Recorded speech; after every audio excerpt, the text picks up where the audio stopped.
À vous, compatriotes congolais vivant au pays, depuis l'exil où nous nous trouvons, nous tenons sincèrement à féliciter votre courage manifesté le dimanche 21 janvier dernier,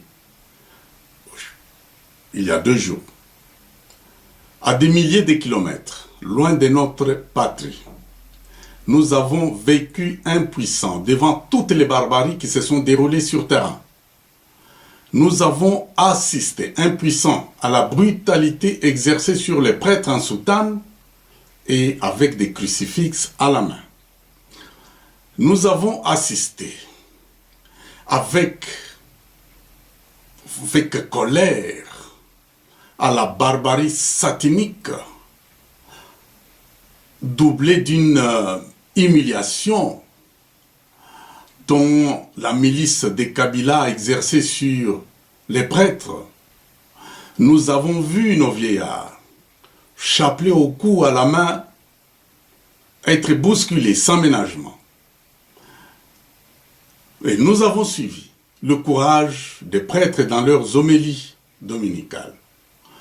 Nous avons vu le courage de nos jeunes hommes, de nos jeunes femmes, braver la peur devant les armes des terroristes kabylistes drogués.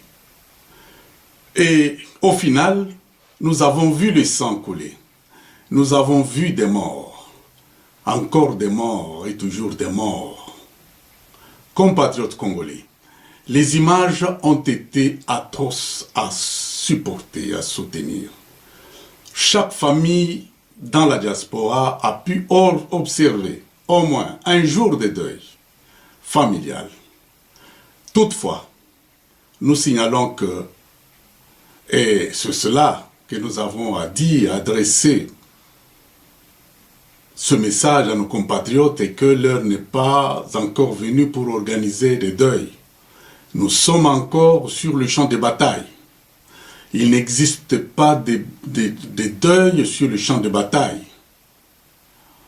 Il nous revient tout simplement de rassembler nos forces pour porter ce deuil jusqu'à la victoire finale.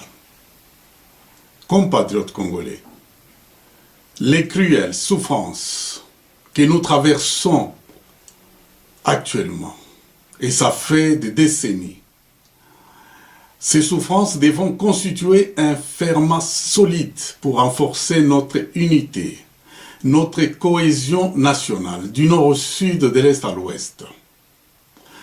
La journée du dimanche 21 janvier devra être prise comme un message du Très-Haut. Et il appartient à chacun d'en déchiffrer la teneur. Aujourd'hui, plus que hier, nous sommes conscients que le vrai problème de la RDC est bel et bien Joseph Kabila, le véritable fils de Belzébuth. Et sa mission dans ce pays est de dérober, d'égorger, de détruire. Et nous sommes sûrs qu'il coulera avec ces démons. Et pour cela, nous devons ajuster notre mental et éviter à ne plus toujours encaisser des coups. Nous devons apprendre aussi à donner des coups. Ayons à cœur que nous sommes une génération qui doit libérer ce pays, coûte que coûte. Nous devons libérer ce pays face à un ennemi superbement armé. Nous sommes tous, c'est la nature elle-même, prédestinée à mourir. À Kitambo, la demoiselle Kapanga Thérèse est décédée, alors qu'elle rêvait un jour devenir une Anuarite. C'est sa voie qu'elle avait choisie. Elle a été fauchée. À fleur d'âge, elle était au front. Et nous pensons que les autorités ecclésiastiques auront le devoir de lui donner son dernier sacrement et lui trouver une place auprès de ses consoeurs religieuses, décédées autant qu'elles dans la piété et au front du combat. Elle est décédée d'une balle. Compatriotes congolais, nous sommes tous prédestinés à mourir un jour. Et nous devons donner donc un sens à notre mort. Autant que vous qui êtes là au pays sur terrain, nous courons tous le même danger de mort, mais peut-être à des degrés différents. Nous devons cesser de nous lamenter, mais nous devons agir. Agir, c'est un verbe d'action qui équivaut à bouger, à lever la main et à ne pas rester statique. C'est ça ce que ça veut dire, agir. Vous savez tous, et nous savons tous, que nous avons une date symbolique qui est la date du 12 février, donc le mois prochain. Cette date est connue de chacun de vous. Et nous n'avons pas à attendre un certain mot d'ordre pour que nous soyons dans la rue. Vous savez vous-même que tous les mots d'ordre donnés par un individu ou un groupe d'individus, ce mot d'ordre a eu ses limites. Cela équivaut tout simplement à dire que la libération de la RDC ne viendra pas d'un mot d'ordre issu de l'initiative d'un individu ou d'un groupe d'individus. Et pourquoi cela? Afin que ces individus et ces groupes d'individus ne puissent se glorifier. La gloire revient au Très-Haut. La vraie libération vient lorsque le peuple lui-même prend conscience de la gravité de son destin, de son sort. Et lorsque ce peuple nourrit des vrais sentiments de défendre le faible, nous avons les personnes appauvries, des personnes vulnérables, des orphelins, des veuves, des handicapés. Toutes ces personnes doivent être protégées par nous qui sommes valides. Et la grande responsabilité revient à l'intellectuel congolais. C'est vous qui avez cette responsabilité d'organiser la masse. Si aujourd'hui vous avez étudié, si aujourd'hui vos parents ont dépensé l'argent pour pousser et terminer vos études, et vous qui continuez à étudier, et vous savez que vous avez la grande responsabilité devant Dieu et l'histoire d'organiser ce peuple sur terrain. Et pour défendre le faible, nous devons nous armer en nous éloignant de nos esprits faibles. Il faut éviter, enlever de notre esprit les états d'âme. Actuellement, et avec l'évolution des choses, Joseph Kabila est acculé. C'est un animal, c'est une bête qui est acculée. Et vous savez qu'une bête, lorsqu'elle est acculée, c'est alors que les chasseurs doublent de vigilance. C'est alors que les chasseurs doublent d'ardeur. Et cela, comme un boxeur sur terrain, sur le ring, il faut l'assommer. Beaucoup de coups, et beaucoup de coups. C'est alors qu'il sera mis KO. Donc le temps n'est pas là à se reposer. C'est le moment où les choses deviennent de plus en plus sérieuses et dures. Peuple congolais, nous vous en conjurons, ne sortez plus dans les rues les mains nues. Ceux qui ont entraîné le peuple à sortir dans les rues les mains nues afin d'éviter le sang, ces personnes sont allées dans des différents dialogues et négociations pour donner la paix et la tranquillité au peuple, Aujourd'hui, ces dialogues et négociations ont apporté aux Congolais le sang. Le sang plus les deux honneurs. Les deux honneurs plus l'humiliation. L'humiliation plus l'opprobre. L'histoire jugera toutes ces personnes. Ils doivent être jugés pour avoir amené le peuple sans défense devant les canaux des militaires drogués.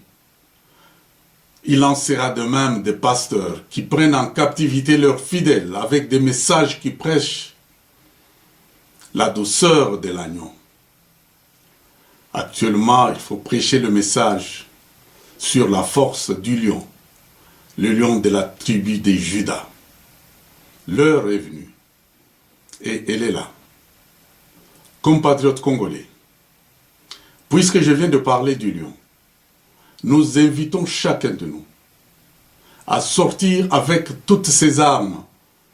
C'est la recommandation de la loi terrestre de tous les peuples. Nous invitons les jeunes hommes et les jeunes filles, les jeunes femmes à braver la peur. C'est l'unique moyen pour essuyer les larmes des personnes vulnérables. La femme a suffisamment coulé ses larmes. Chacun de nous devra donner un sens à sa mort. Ne mourrons plus comme des moutons qui vont à l'abattoir de Joseph Kabila. Sachons que les militaires qui tirent sur les paisibles populations ne sont pas des humains comme vous et moi, mais ce sont des êtres qui sont semblables aux êtres humains. Et cette espèce des êtres qui sont semblables aux humains passent leur temps à prendre de la drogue comme aliment principal. Et lorsque l'initiative vient d'écourter leur vie, vous ne commettez aucun mal. Au contraire, vous êtes en train d'effacer, vous êtes en train d'essuyer les larmes de nos mamans. Compatriotes congolais, la prochaine journée que nous savons qui est la journée du 12 février, une journée que nous débaptiserons la journée de la grande vengeance, chacun de nous devra contrôler et examiner l'état d'âme de son voisin. Ce sont nos voisins qui donnent souvent des informations sur nous pour être traqués et arrêtés. Et ce jour-là, du 12 février, toute personne qui va donner une raison de l'impartialité, c'est une personne dangereuse. Vous êtes appelés à en finir avec eux. Et il ne faut pas avoir un état d'âme pour cela. C'est souvent de telles personnes qui apparemment donnent l'air des personnes honnêtes. Ce sont ces personnes qui transmettent des informations chez Kalev pour que les jeunes soient traqués, arrêtés et exécutés. Compatriotes congolais, je termine ce message tout en vous exhortant. C'est ça le mot-clé. Essuyons les larmes de nos mamans. Faisons honneur à Lumumba. Faisons honneur à tous les martyrs qui se sont dépensés pour que ce pays soit le meilleur. Sauvons l'avenir de l'enfant. Sauvons la vie des personnes vivant avec des handicaps. Il y a les aveugles, il y a les sourds et muets. Il y a ceux qui ont des handicaps physiques. Nous devons les protéger. Il y a ceux qui sont cloués sur les lits d'hôpitaux. Peut-être par manque d'argent, ils sont à la maison, cloués dans leur lit. Et cela, c'est que ça va venir prochainement. Et ne soyons pas des spectateurs, comme cela s'est fait le dimanche dernier. D'un camp, il y avait ceux qui étaient sur la rue, et de l'autre, il y avait ceux qui étaient à côté et étaient en train d'applaudir. Ce sont ces petits jeux. Tout le monde devra être actif. Dieu est juste. Sa justice existe. Et si nous répondons aux critères de la justice, Dieu est prêt pour nous secourir. Il nous secourra certainement. Que Dieu bénisse la République démocratique du Congo. Merci.